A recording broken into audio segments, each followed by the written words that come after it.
Shalom, Bapak Ibu, Saudara yang terkasih dalam Tuhan, kita bersyukur untuk pagi hari ini kita akan bersama-sama membaca dan merenungkan sebagian dari firman Tuhan.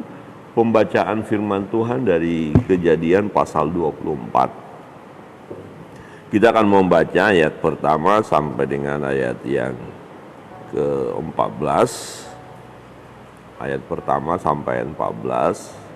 Tapi Bapak Ibu bisa nanti membaca secara keseluruhan satu bagian ini, bagaimana perjalanan hamba dari Abraham untuk mendapatkan istri bagi Ishak, ya, anak Abraham, ya.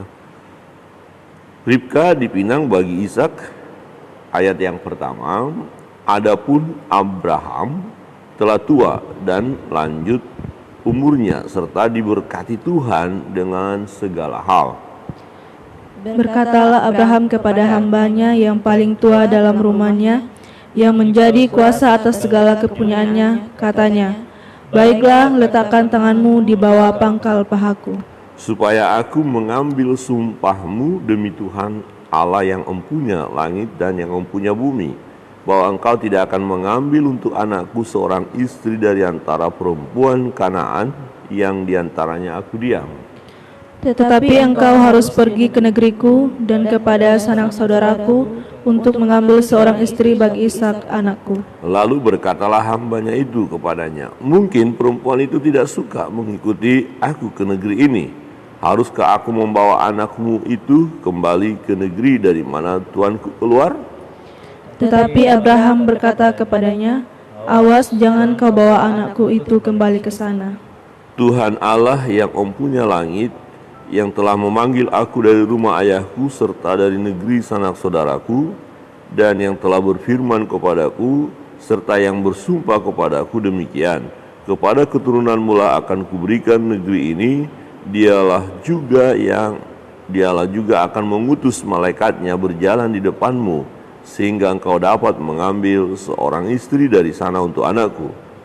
Tetapi jika perempuan itu tidak mengikuti engkau, maka lepaslah engkau dari sumpahmu kepadaku ini. Hanya saja janganlah anakku itu kau bawa kembali ke sana." Lalu hamba itu meletakkan tangannya di bawah pangkal paha Abraham tuannya dan bersumpah kepadanya tentang hal itu. Kemudian hamba itu mengambil 10 ekor dari unta tuannya dan pergi dengan membawa berbagai-bagai barang berharga kepunyaan tuannya. Demikianlah ia berangkat menuju Aram Mesopotamia ke kota Nahor. Di sana disuruhnyalah unta itu berhenti di luar kota dekat suatu sumur pada waktu petang hari, waktu perempuan-perempuan keluar untuk menimba air. Lalu berkatalah ia, "Tuhan Allah Tuanku Abraham, buatlah kiranya tercapai tujuanku pada hari ini, tunjukkanlah kasih setiamu kepada Tuanku Abraham. Di sini aku berdiri di dekat mata air, dan anak-anak perempuan penduduk kota ini datang keluar untuk menimba air bersama-sama. Kiranya terjadilah begini, anak gadis kepada siapa aku berkata, tolong miringkan buyungmu itu, supaya aku minum, dan yang menjawab, minumlah, dan unta-untamu juga akan kuberi minum. Dialah kiranya yang kau tentukan bagi hambamu Ishak. Maka dengan begitu akan ku ketahui bahwa engkau telah menunjukkan kasih setiamu kepada Tuanku itu." Amin. Bapak Ibu Saudara terkasih dalam Tuhan, sesuatu hal yang sangat menarik dari perjalanan hamba dari Abraham ketika Abraham menyuruh hambanya ini untuk mencari seorang istri bagi Ishak. Ya, ini sesuatu yang tidak mudah tentunya, karena hamba ini pun tidak mengenal keluarga daripada Abraham, daripada Sarah, ya. Jadi dia melangkah, tentu ada ya semacam kebimbangan juga, keraguan-keraguan. Itu sebabnya dikatakan tadi kalau perempuan itu tidak mau, bagaimana? Ya, apakah harus membawa Ishak ya ke negeri Abraham sebelumnya, di mana Abraham sudah keluar dari tempat itu, tapi Abraham berkata jangan, tidak boleh. Nah, terus bagaimana untuk melangkah? Ada satu kepastian atau satu peneguhan daripada Abraham kepada hambanya itu supaya hambanya itu melangkah. Dan ini sesuatu yang menarik ya, ketika kita pun hendak melangkah atau melakukan sesuatu hal yang kita belum tahu kepastiannya ya, tetapi satu hal adalah kita yakin bahwa Tuhan menyertai. Jadi penekanan daripada Abraham kepada hambanya adalah Tuhan ya. Abraham mau berkata, Tuhanku, Allahku yang memanggil aku ya, yang memberkati aku, akan menyertai engkau, akan membuat engkau berhasil. Jadi mengandalkan Tuhan, menyerahkan kepada Tuhan. Di ayat 7 berkata begini, ya Tuhan Allah yang empunya langit, yang telah memanggil aku dari rumah ayahku, serta dari negeri sanak saudaraku, serta yang bersumpah kepadaku demikian, kepada keturunanmu akan kuberikan negeri ini, dialah juga akan mengutus malaikatnya berjalan di depanmu, sehingga engkau dapat mengambil seorang istri dari sana untuk anakku. Abraham ya memberitahukan satu rahasia kepada hambanya itu, bahwa hambanya itu akan berhasil bukan oleh karena kepintaran hambanya itu, tetapi karena Tuhan yang menyertai, Tuhan yang akan memberikan, Tuhan yang menolong, Tuhan yang menunjukkan jalan. Dan dikatakan Tuhan itu akan mengutus malaikatnya berjalan di depanmu. Apa maksudnya malaikat Tuhan berjalan di depanmu? Bahwa perjalanannya akan dituntun oleh malaikat Tuhan, akan disertai, akan diarahkan. Jadi perjalanan itu akan tiba juga dia nanti kepada orang yang dituju, yaitu keluarga dari Bapak Abraham. Ya, akan sampai juga, bahkan akan berjumpa juga dengan seorang perempuan yang tepat untuk Ishak. Ya. Jadi dikatakan Tuhan akan menyertai, malaikat Tuhan akan berjalan di depanmu, membuka jalan, menuntun, ya, sehingga hamba itu akan berhasil dengan tugas itu. Tetapi sekalipun nanti sudah tiba dan ternyata perempuan itu tidak mau, ya sudah, sumpah itu tidak berlaku lagi. Ya, nah ini yang menguatkan hamba itu. Ya, akhirnya kita lihat tadi bahwa hamba itu pun melakukan. Ya, dia bersumpah, dia menerima tugas itu. Ayat 9, lalu hamba itu meletakkan tangannya di bawah pangkal paha Abraham tuannya dan bersumpah kepadanya tentang hal itu. Jadi dia tidak akan membawa Ishak, dia akan melangkah terus. Tuhan akan pimpin dia, dan dia satu keyakinan bagi dia akan dia pulang membawa seorang istri untuk Ishak. Ya, ini yang dilakukan. Nah, menarik dalam perjalanan hidup kita, yaitu kita perlu mengandalkan Tuhan, kita akui Tuhan. Jadi Abraham ini luar biasa ya, dia tahu Tuhan sudah membawa saya, sudah memberkati saya. Kalau kita lihat di ayat 1 bahwa memang Abraham diberkati Tuhan ya. Nah, dalam bagian ini kita tahu bahwa Sarai sudah meninggal ya. Di ayat pertama tadi, adapun Abraham telah tua dan lanjut umurnya serta diberkati Tuhan dalam segala hal. Tetapi masih ada pergumulan, yaitu Ishak belum punya istri dan dia tidak mau Ishak akan mengambil istri dari orang perempuan-perempuan Kanan. Ya, dia tidak mau, dia mau supaya dari keluarganya. Jadi kira-kira begini, dia mau mengambil dari keturunan ya, dari satu bangsanya ya. Jadi tidak terkontaminasi keturunan daripada Abraham. Dia tidak mengambil untuk anaknya perempuan ya, untuk anaknya laki-laki adalah perempuan-perempuan dari Kanaan, tidak, tetapi anak perempuan dari keluarga ya. Nah, Tuhan memberkati dia. Jadi kalau Tuhan memberkati dia, Tuhan yang mempunyai langit dan bumi, yang punya segalanya, ya, yang telah dia buktikan bahwa Tuhan yang memimpin dia dalam setiap perjalanannya, bahkan sampai dia berhasil di masa tuanya, bagaimana mungkin Tuhan itu tidak akan memberikan seorang perempuan bagi Ishak anaknya, ya. Abraham ini punya keyakinan bahwa Tuhan akan memberikan, Tuhan akan menuntun hambanya itu. Jadi dia teguhkan, mantapkan hati daripada hambanya untuk pergi dan hambanya itu akan berhasil, ya. Dan dia juga akan mengutus malaikatnya berjalan di depanku. Dalam setiap perjalanan hidup kita perlu, sekali lagi saya katakan seperti tadi, mengandalkan Tuhan. Percayalah bahwa Tuhan akan menuntun kita. Kita rindu supaya kita berhasil, kita rindu supaya kita dapat mencapai apa yang kita rindukan. Gambarannya seperti dalam sebuah perjalanan, kita pasti akan sampai kepada tujuan. Tetapi dalam perjalanan ini ada banyak tantangan, ada banyak pergumulan, ya. Dan yakinlah bahwa Tuhan menyertai kita dan malaikatnya berjalan di depan kita. Berjalan di depan kita artinya membuka jalan, ya, menuntun kita. Kalau ada halangan, dia akan singkirkan halangan-halangan itu, ya. Kalau ada jalan yang berliku-liku, dia akan tuntun kita sehingga kita tidak keliru. Jadi malaikat Tuhan berjalan di depan.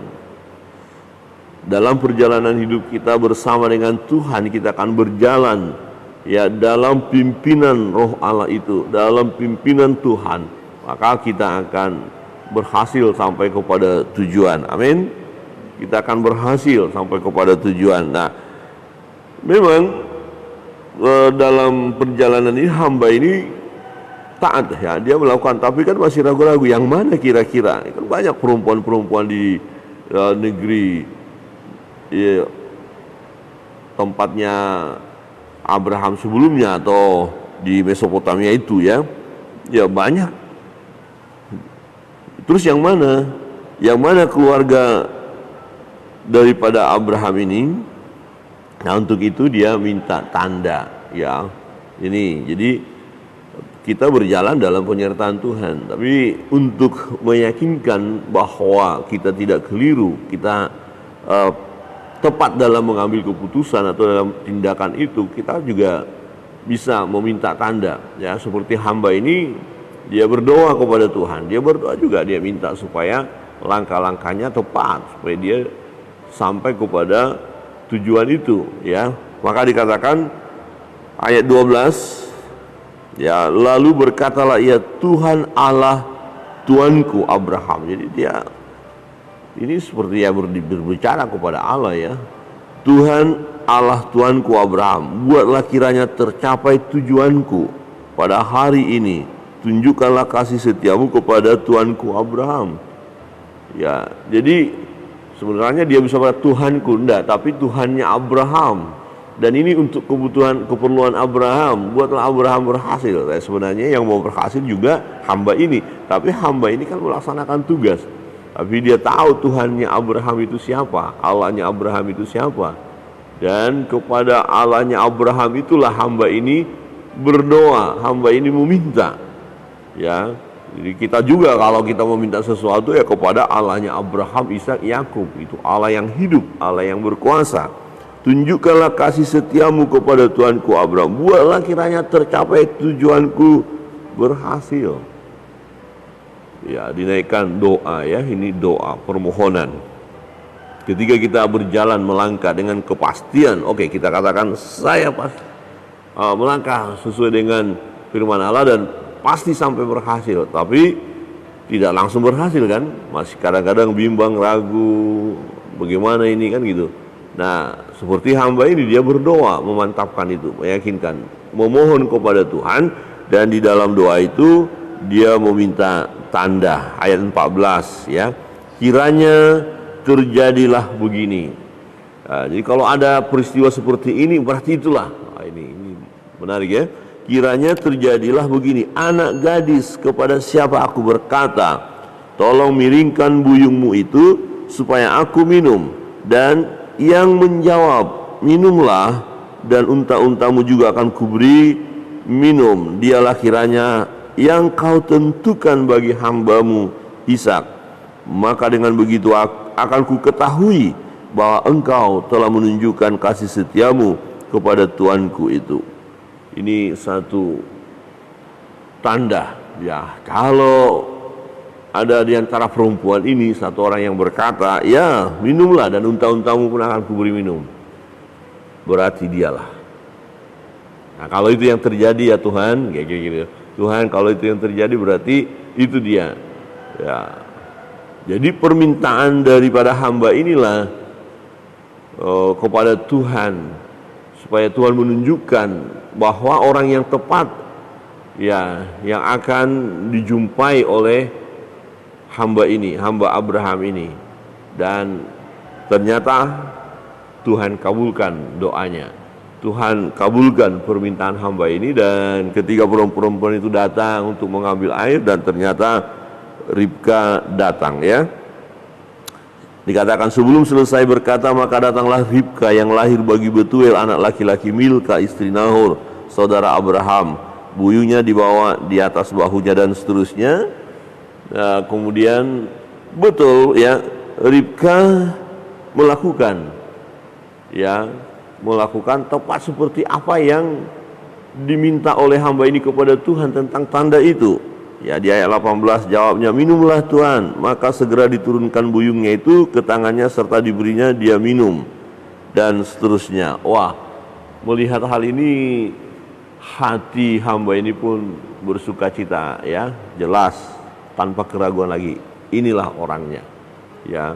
Jadi bagian ini kita melihat satu kebenaran yang bisa juga kita terapkan, bahwa kita boleh meminta tanda kepada Allah. Ya, kita bisa meminta tanda ya, karena kita kan tidak maha tahu, tidak melihat orangnya, pasti itu belum tentu. Ya, ingat ketika Samuel hendak mengurapi Daud, ya, wah sepertinya ini anak pertama hebat gagah, oh ini orangnya, tapi Tuhan bilang tidak, bukan dia. Yang kedua, oh pasti ini, tidak, bukan dia. Jadi kita bisa mengalami kegagalan kalau mengandalkan mata jasmani kita, atau pengetahuan kita, atau anggapan kita secara manusia. Kita pikir inilah orangnya, tapi ternyata tidak. Dan kalau kita memang tidak tahu begitu pasti, kita bisa minta tanda kepada Tuhan ya. Hamba Abraham ini minta tanda, dan apa yang dia minta kepada Tuhan ternyata itu yang terjadi.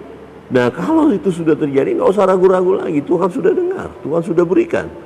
Ya, dengan kepastian kita terima hal itu kalau itu memang sudah Tuhan tunjukkan.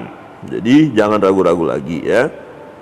Nah, ketika Ribka melakukan ya apa yang ya diinginkan atau tanda yang diminta oleh hamba ini bersuka cita, bahkan dia sujud menyembah Tuhan ya, karena permohonannya dikabulkan oleh Tuhan. Di ayat 26, lalu berlututlah orang itu dan sujud menyembah Tuhan. Wah, ini luar biasa ya. Kira-kira Tuhan terima kasih, apa yang saya minta kira-kira terjadi begini ya Tuhan. Loh kok terjadi betul?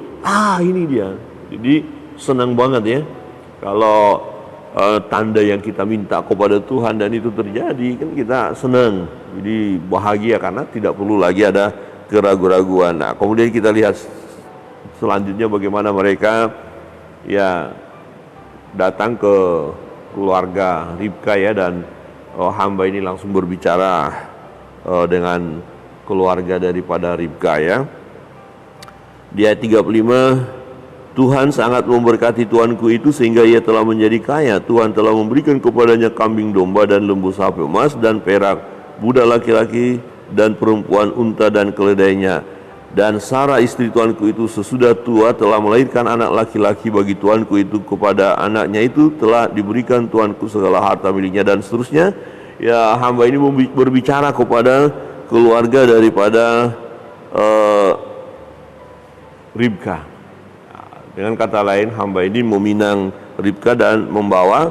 Tetapi kita lihat bahwa orang tua daripada Ribka memberikan keputusan kepada Ribka apakah bersedia atau tidak, dan kita lihat benar Ribka mau ya. Ribka mengikuti hamba ini. Nah, Bapak Ibu sudah terkasih dalam Tuhan, kalau kita lihat terus, nah bahwa memang ini satu pemilihan ya, pemilihan jodoh buat istri buat Ishak dengan cara bersandarannya kepada Tuhan. Ishak dengan Ribka nggak ada istilah berpacaran, ketemu dulu, tidak ya. Nah, ayat 67 ya berkata, lalu Ishak membawa Ribka ke dalam kemah Sarah ibunya dan mengambil dia menjadi istrinya. Ishak mencintainya dan demikianlah ia dihiburkan setelah ibunya meninggal. Jadi Ishak mendapatkan penghiburan daripada Tuhan, di mana Tuhan memberikan kepadanya seorang istri yang juga masih sanak keluarga mereka, masih satu leluhur lah, katakan begitu ya. Dan sungguh Ishak mencintai Ribka. Ishak terhibur ya, dikatakan karena dia baru kehilangan ibu ya, kemudian dia saat ini punya istri yang akan mereka bersama-sama berbahagia. Walaupun nanti kita lihat ada juga tantangan baru yang akan dia hadapi sebagai rumah tangga ya, hampir sama seperti tantangan dari Abraham juga. Kita akan ketemu lagi dengan peristiwa berikutnya, bagaimana mereka harus tetap mengandalkan Tuhan dalam setiap langkah-langkah hidup mereka. Pun demikian dengan kita. Bapak Ibu Saudara yang terkasih dalam Tuhan, kebenaran firman Tuhan pada pagi hari ini kiranya menolong kita supaya kita jangan takut, jangan cemas ketika kita hendak melangkah merindukan sesuatu atau sedang berjalan menuju satu tujuan. Jangan takut, yakinkan diri kita bahwa kita bersama dengan Tuhan. Amin. Yakinkan diri kita bahwa Allah itu berkuasa atas segalanya, berkuasa atas apa yang kita rindukan, apa yang kita capai. Dan untuk itu dia buka jalan ya, malaikat Tuhan berjalan di depan kita. Artinya Tuhan akan pimpin kita, Tuhan akan tunjukkan jalan yang terbaik bagi kita sehingga kita sampai kepada tujuan. Dan ketika kita hendak melangkah mencapai tujuan itu, jangan lupa bersandar kepada Tuhan. Jadi kita terus berdoa, dan bila perlu juga bisa minta tanda. Tuhan akan kabulkan sehingga kita mencapai apa yang kita sedang rindukan atau cita-citakan itu. Jadi andalkan Tuhan, percaya kepada Dia, Dia akan buka jalan bagi kita, dan teruslah berdoa. Minta tanda kepada Tuhan jika memang itu sangat kita perlukan karena ketidaktahuan kita ke depan. Ketika kita sudah yakin dengan apa yang Tuhan sudah berikan, tanda yang sudah Tuhan berikan, jangan ragu-ragu lagi. Ya, terima apa yang telah Tuhan berikan atau tanda yang Tuhan tunjukkan kepada kita. Kita harus terima dengan sukacita. Tuhan Yesus memberkati kita. Semangat terus dalam perjalanan hidup ini.